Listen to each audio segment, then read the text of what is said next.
Hey Simmers, and welcome to the very first episode of my Occult 100 Baby Challenge. I have been so excited to start this save because we're taking the classic 100 Baby Challenge and giving it a supernatural twist. Our founder is human, but every single baby daddy has to be an occult sim. And my goal is to eventually bring as many different supernatural bloodlines as possible into one ridiculously complicated family tree. But before we start hunting down our first supernatural baby daddy, there's a story behind Rosalie and why a completely ordinary human sim has become so fascinated with the occult. Rosalie grew up in the quiet countryside of Hinford-on-Bagley in her grandmother's weathered old cottage, where folklore was treated less like fantasy and more like family history. Her parents were respected botanists who specialized in unusual, resilient plants, species that were found growing near forgotten ruins, ancient caves, and places whispered to hold traces of old magic. Their research often took them far from home in search of flora that seemed impossible to explain. Then, when Rosalie was still a child, they left on what should have been another routine expedition, but they never came home. Authorities eventually concluded that they had likely died in an accident, but no bodies were discovered, and no convincing evidence of what actually happened were ever found. With her parents gone, Rosalie was raised by her grandmother in that little Hinford cottage,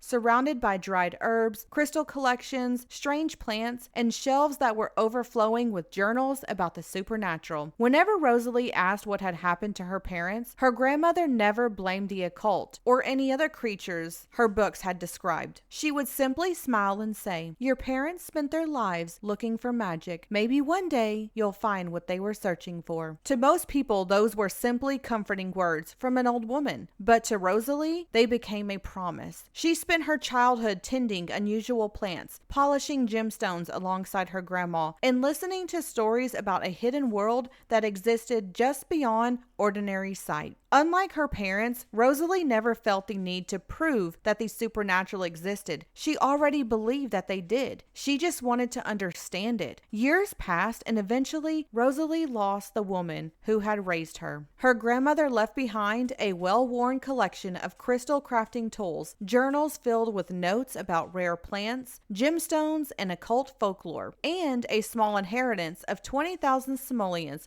for Rosalie to begin building a life of her own. But among everything that she inherited, one possession mattered more than all the others: her grandmother's journal. On its final page were the words, "The greatest magic isn't found in immortality or spells. It's found in the family that you choose to build." And Rosalie couldn't stop thinking about those final words. Hinford-on-Bagley had always been Rosalie's home, but staying in her grandmother's cottage felt like continuing someone else's story. Rosalie was ready to begin her own journey, and eventually that search led her somewhere unexpected. Ravenwood, to be exact. A place filled with old cemeteries, whispered legends, restless spirits, and stories that seemed to blur the lines between the living and the supernatural. And sitting forgotten among them all was the Old Ravenwood Estate. Once it may have been beautiful, but now it was just a shell of its former self. The rooms are empty, the walls are worn. There isn't so much as a bed, a stove, or a chair inside. Most Sims would have taken one look at this place and walked away. But Rosalie, she saw the possibility this place could bring. Using the 20,000 simoleons her grandmother left her, she plans to make the estate just livable enough to call it home. And after that, every renovation, every new piece of furniture, every garden bed, nursery, and every improvement to the estate will have to be earned. Rosalie hopes that one day the Old Ravenwood Estate will become more than a restored home. She dreams of filling its gardens with rare and unusual plants, crafting crystal jewelry from the gemstones that she discovers, and eventually opening a small occult curio shop where the strange and supernatural are not feared but celebrated. And Rosalie has another dream as well, a much bigger dream. She is a hopeless romantic with an open heart, and she wants to meet every kind of occult sim that she can find and learn all about their culture, traditions, powers, and lives. Not by studying them from afar like some scientific curiosity, but by knowing them, befriending them, loving them, and perhaps most importantly, building a family with them. Rosalie dreams of creating a family unlike any the world has ever seen, where vampires, mermaids, spellcasters, werewolves, aliens, fairies, and ghosts, and countless other supernatural bloodlines can all become branches of the same enormous family tree. And although Rosalie herself is completely human, she believes that may be the exact reason that makes her perfect for this journey. She belongs to no single magical world, so she can welcome them all. Today, the Old Ravenwood Estate may be nothing more than an abandoned, empty home. But someday, Rosalie hopes these halls will be filled with life, with laughter, with magic, and with a family unlike anything the Sims world has ever seen. Perhaps somewhere along the way, Rosalie will discover the magic her parents spent their lives searching for. And with that, Rosalie is about to take her grandmother's advice to an absolutely ridiculous level, because we're attempting the Occult 100 Baby Challenge. And here's our girl, Rosalie Ashbourne, and the founder of this Occult 100 Baby Challenge. And she's currently standing outside her new home. For full transparency, I did use the free real estate cheat to move her into this home because obviously there was no way she was going to be able to afford it anytime soon. But this is going to be the only freebie that she gets. Her grandmother did leave her 20,000 simoleons, and I did use that to furnish this place, and now all of her money is gone. So she's also starting rags to riches style. If you don't like that I used the free real estate cheat to buy her this home, let me know in the comments because I can make her pay that money back. But anyways, let's get into it. After officially settling into the Old Ravenwood Estate, Rosalie sat down at the kitchen table with one of the few things that she had brought with her from Henford-on-Bagley, her grandmother's journal. And despite being ready to start this brand new chapter of her life, the grief of losing her grandmother was still very fresh. She sat there reading the same lines over and over again, almost like she was hoping that somehow, by reading her grandmother's words, she could feel a little bit closer to her again. Eventually, she closed the journal, went upstairs to her bedroom, and just cried, which honestly, I think Rosalie really needed to do. There has been a lot of changes in this girl's life in a very short amount of time. She lost her grandmother who raised her, left behind the only home she had really ever known, moved to Ravenwood, and is now living completely alone in this massive, rundown house. So she needed a moment. After crying it out for a while, Rosalie got herself out of bed, stood in front of the mirror, and gave herself a little pep talk. And when that wasn't enough, she called the sadness hotline. Our girl was trying absolutely everything that she could think of to work through this grief. Thankfully, the phone conversation actually went really well, and after her successful chat, Rosalie unlocked the comfort food special touch for family recipes. And I feel like that could actually become really useful later on, because if there is one thing Rosalie is eventually going to have in this house, it is a lot of family. Now, Rosalie was finally feeling happy for the moment, and I was not about to waste that opportunity. We have an Occult 100 Baby Challenge to start. So I pulled out my random wheel containing the different occult types to determine exactly which supernatural sim would become the father of baby number 1. I gave the wheel a spin, and our very first occult baby daddy is going to be a werewolf. And honestly, I am very happy with this. So baby number 1 will hopefully be our first little werewolf baby. Of course, before Rosalie could go running off into Moonwood Mill looking for an eligible werewolf, there was one small problem. She was hungry. And considering we don't have money to burn right now, Rosalie sat down with a good old-fashioned bowl of cereal because that was pretty much all that she could afford anyways. She had literally just finished her last bite when we suddenly got some visitors. The Ravenwood welcome wagon had arrived. And apparently moving to Ravenwood means your welcome wagon is going to be a little more interesting than your typical neighborhood gathering, because among our visitors, we had humans, a ghost, and even a fairy. So Rosalie invited everyone inside, and they all sat around talking and getting to know each other for hours, which is actually perfect for Rosalie. She moved here because she wanted to surround herself with the supernatural, and practically immediately, we already have a ghost and a fairy sitting inside our house. I think she picked the right neighborhood, don't you? Once everyone finally headed home, Rosalie decided it was time to get out of the house and explore her new neighborhood just a little bit. While she was walking around, she came across this old well. She really didn't think much of it at first. Instead, she started searching around nearby for some frogs, because remember, this girl is broke, and at this point, anything we can find and sell is going to be helpful. But while Rosalie was searching, this little ghost girl appeared. Her name was Edith. Obviously, Rosalie had to introduce herself. I mean, she is literally obsessed with learning more about the supernatural, and now there is a ghost child standing right in front of her. During their conversation, Rosalie asked Edith about this strange well that she had just discovered, the Well of Longing and Regret. And Edith told her, "One simoleon for a wish, a dream or a nightmare, but gain my trust, ask for my mark, and the best dream you shall have." After telling Rosalie that, Edith went and searched around for some frogs herself. Rosalie continued talking with her and even tried cheering her up. Edith responded by pulling a few ghostly pranks on Rosalie, and somehow through all of that, these two actually became good friends. And becoming friends with Edith turned out to be extremely useful, because now that Edith trusted Rosalie, we were able to ask her about Edith's mark. Edith gave Rosalie the mark immediately. Rosalie became energized, and we received a moodlet called Mark of Edith, which said, "Rosalie made a positive impression on Edith. She better make a wish at the Well of Longing and Regret while this good luck lasts." So obviously, we were going to make a wish. There was just one tiny problem. Rosalie did not have a single simoleon. Not one. We couldn't even afford the one simoleon needed to make a wish, so Rosalie immediately started searching the area for frogs again. Thankfully, she found her very first frog, a spotted dirt frog.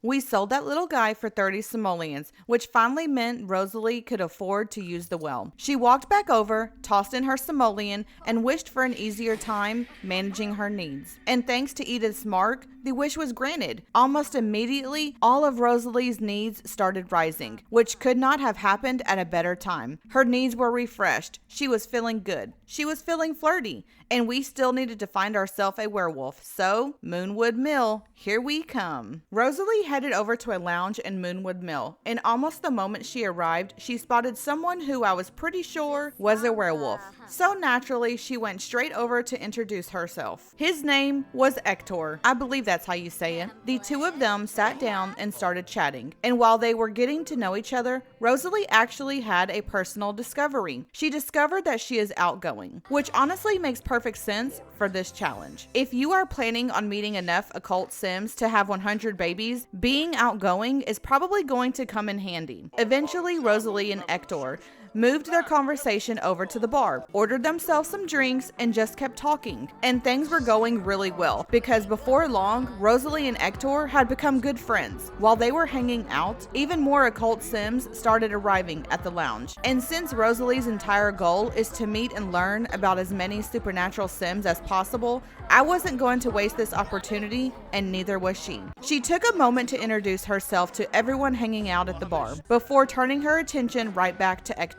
And this time, the conversation started getting a little more interesting. The flirting began. Rosalie managed to raise her romance skill to level 2, and then right there in the middle of the bar, Rosalie and Hector shared their first kiss. Well, I think we all know what comes next. We have 100 babies to make. So Rosalie decided to ask Hector if he would like to try for a baby in a nearby bush, because apparently nothing says romance quite like meeting someone at a bar and immediately asking them to woohoo in the shrubbery. And apparently Hector agreed, because while Rosalie was attempting to ask him, their romance dynamic actually shifted to steamy. Hector said yes, so the two of them left the bar, made their way over to a nearby bush, and officially tried for our very first werewolf baby. And because apparently Rosalie's first attempt at conception wasn't dramatic enough, someone witnessed them woohooing in a bush. So now they were involved in a scandal. Baby number 1 may or may not exist yet, and Rosalie is already causing controversy around Moonwood Mill. We're off to a fantastic start, am I right? After the sparks finished flying,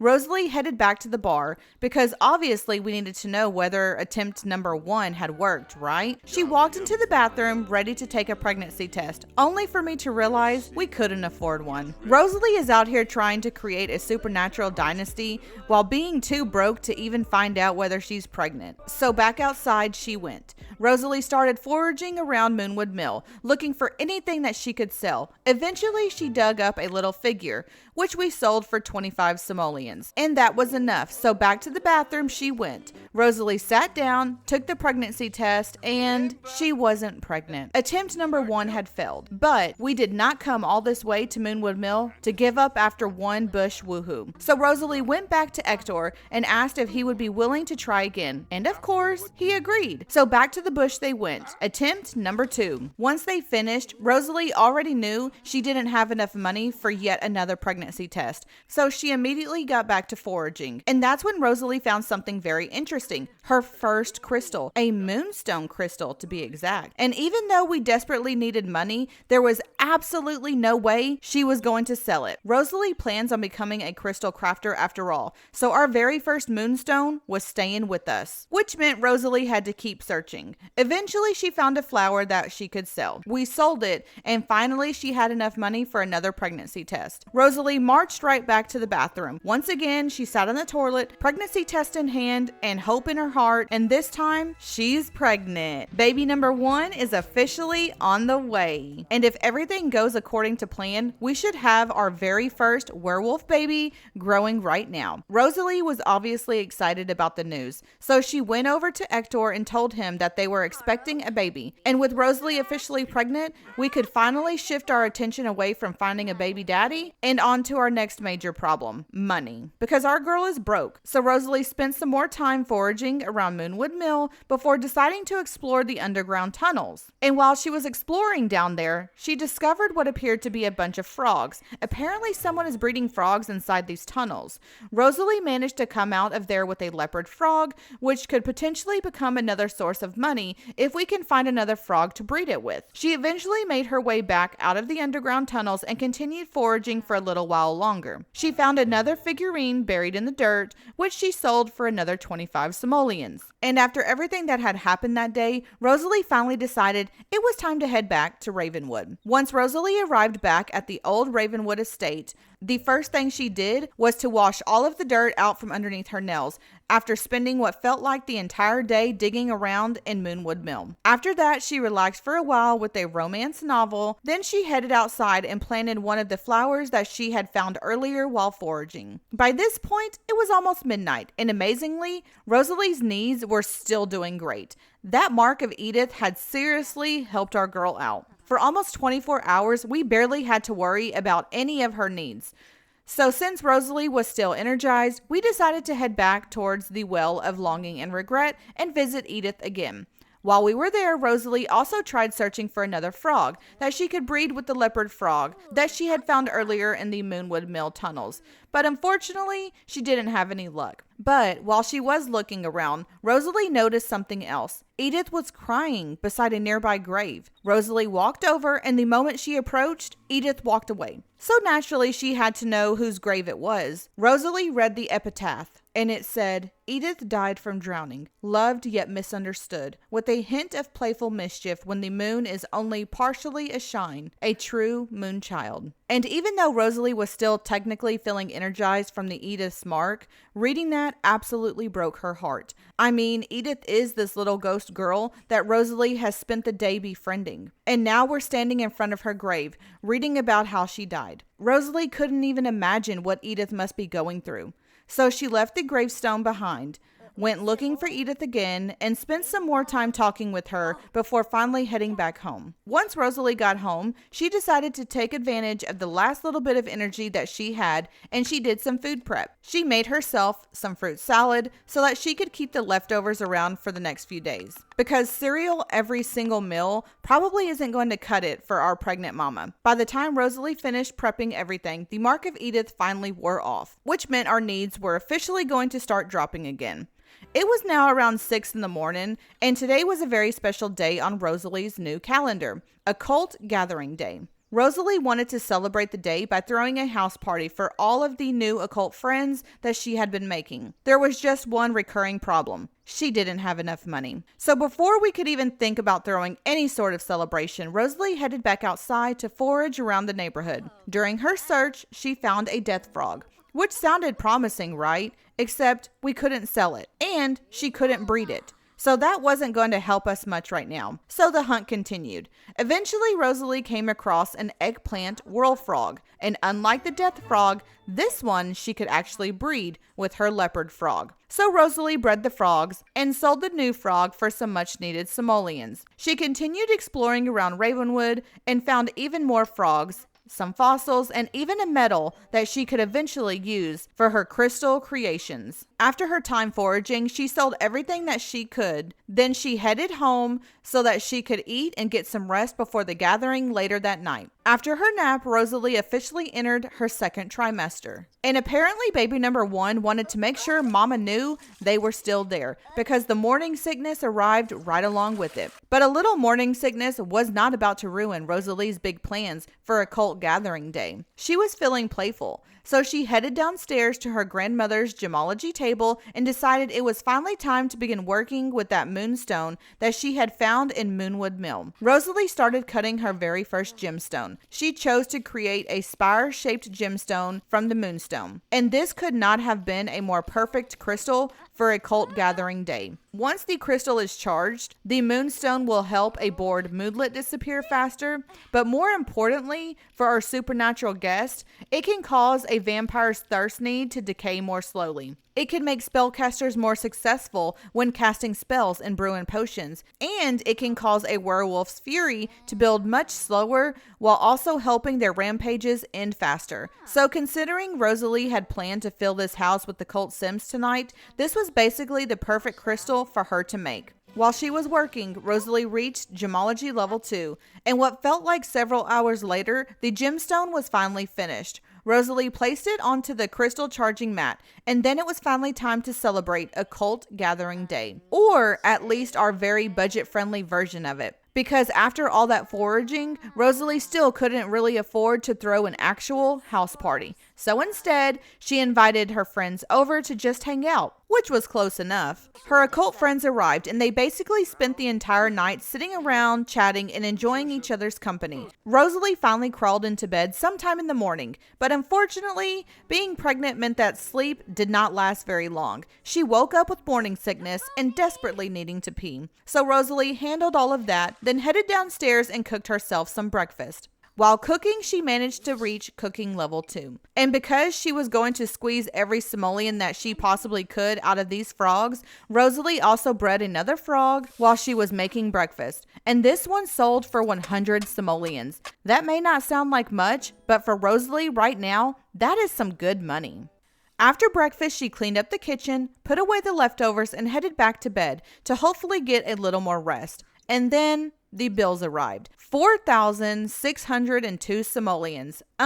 Excuse me? Rosalie has only been living here for what feels like 5 minutes, and Ravenwood has already decided it would like almost 5,000 simoleons from us. And to make matters worse, we only have 48 hours to pay before our utilities are shut off, which means when Rosalie wakes up, we need to somehow make another 5,000 simoleons very quickly. Eventually, Rosalie did wake up, and she was feeling sick. She took a shower, shaved her legs, and apparently used that shower time to contemplate exactly how she was going to stop the power company from turning off her utilities. She had a few options in mind. Option number 1, and probably the best option, was to visit Edith again, get her mark, and hope Rosalie could use the well of longing and regret to wish for riches. Option number 2 was jewelry making, which could absolutely become a good income source eventually. But right now, it would probably be much slower. So she decided Edith and the well were her best options. Except, the moment Rosalie stepped out of the shower, she got a notification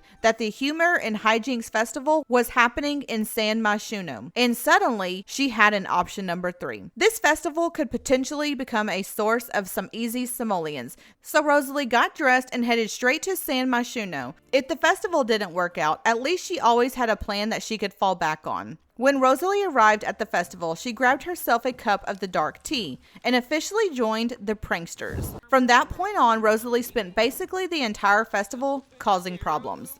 She performed mischief interactions, pranked as many Sims as she could, and tried to earn as many points as possible for the pranksters in the prankster versus jokester competition. And apparently Rosalie was having the time of her life. She raised her mischief skill to level 2 and then discovered that she actually likes mischief. Honestly, considering she's friends with Edith, I feel like this tracks. By the time the festival was ending, Rosalie had managed to raise her mischief all the way to level 3. And even better, the pranksters won. Rosalie earned 500 simoleons, a voodoo doll, and some fireworks. Not bad for one evening of annoying complete strangers. But, unfortunately, 500 simoleons was nowhere near enough to cover her nearly 5,000 simoleons worth of bills. So Rosalie stayed long enough to enjoy the fireworks show and then headed back home to Ravenwood. It was time for Plan B, Edith. The moment Rosalie arrived home, she went straight to Edith and asked her for the mark again. Thankfully, Edith agreed. So with the mark of Edith active, Rosalie walked over to the well of longing and regret, and this time she wished for untold riches. And Edith came through for her. Rosalie received more than 9,000 simoleons. Yes, that was more than enough to pay her bills. Her lights were officially staying on. Feeling inspired and probably incredibly relieved, Rosalie headed straight back home and immediately paid those bills. One less thing for this mama to worry about. After that, she headed inside, bred her frogs again, and started clearing a few things out of her inventory. She sold some extra frogs, she sold the fireworks that she had won from the festival, but there was one thing she refused to sell, the voodoo doll. It was just too cool, and honestly, Rosalie owning a voodoo doll feels incredibly appropriate for this save file. After paying the bills, Rosalie still had some money left over, and by this point, she was officially in her 3rd trimester, which meant the nesting instinct had kicked in. Rosalie decided that before this baby arrived, there was one thing this house absolutely needed, a vacuum. The Old Ravenwood Estate had been sitting abandoned for who knows how long, and dust bunnies had started appearing all over the place. Rosalie was not about to bring her first baby home to a filthy mansion, so she spent some of her remaining simoleons on a vacuum, and Rosalie went to work.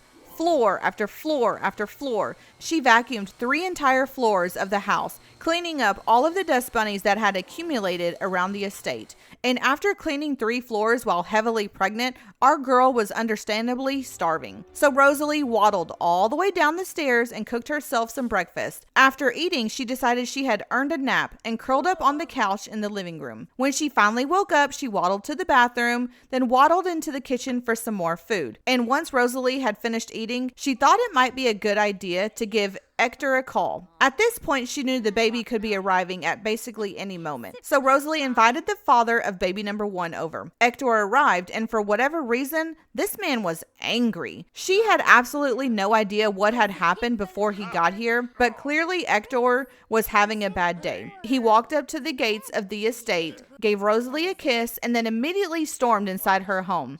And apparently the stuffed animals were responsible for his problems because Hector started hitting one of them. Then he destroyed the dollhouse. Rosalie was basically standing there like, okay. She wisely decided to just let Hector have whatever tantrum he was currently having. He stomped off outside. While our heavily pregnant Rosalie stayed inside and repaired the dollhouse he had just destroyed. Sir, you were invited here to support the mother of your child, not break the baby's toys before they're even born. Once Rosalie finished fixing the dollhouse, she headed upstairs and laid down for another nap. Except that nap didn't last very long because Rosalie went into labor. Baby number 1 is officially coming. And of course, because Hector's timing has been absolutely incredible today, this man was literally leaving the house right as Rosalie went into labor. So Rosalie is disappointed in Hector. She is obviously in quite a bit of physical pain, but right now she has much bigger problems to worry about than whatever is going on with him, because it is officially time to have our very first occult baby. But that is actually where I'm going to end today's video. I know, I'm leaving you on a cliffhanger, but there is a reason. We already know that this baby's father is a werewolf, and I want you guys to help me name our very first baby. So down in the comments, leave me your best werewolf-inspired baby names. Feel free to give me boy names, girl names, or gender-neutral names because I'm going to be looking through your suggestions before we welcome baby number 1 into the world. And in the next episode, we are officially going to meet the very first child in Rosalie's enormous supernatural family tree. If you enjoyed today's video, please give it a big thumbs up, subscribe to the channel, and make sure you hit that notification bell so that you're notified the next time I upload. Until next time, I'm Wit. Stay safe, stay blessed, and stay cozy.